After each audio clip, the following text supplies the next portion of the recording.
नमस्कार। गत किछि मास हला ओडिशा प्रदेश कांग्रेस कमिटी सभापति श्रीयुक्त भक्तचरण दास नेतृत्व में राज्यव्यापी विभिन्न प्रसंग में आंदोलन जारी रही।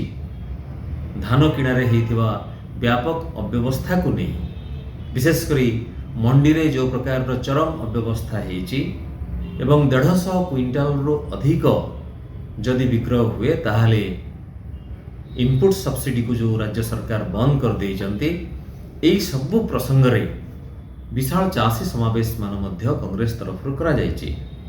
ठीक सेमिति बिजुली को नहीं सरकार ओईआरसी एवं टाटा पावर रो जो मनमानी चली ता विरोध में मध्य कांग्रेस तरफ आंदोलन जारी रही।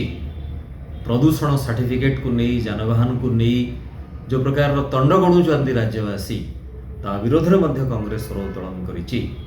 एई सब प्रसंग को नहीं जेहेतु नवनिर्माण कृषक संगठन आसंता 28 तारिख दिन राज्यव्यापी बंद डाकरा देइचंती, ताकू ओडिशा प्रदेश कांग्रेस कमिटी तरफ समर्थन घोषणा करा जाइछि एवं श्रीयुक्त दास एही मर्मरे सबु डीसीसी सभापति को मध्य बंद घोषणा को समर्थन करने पई निर्देश देइचंती।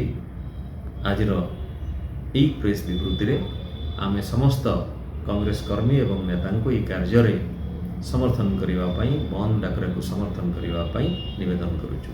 धन्यवाद।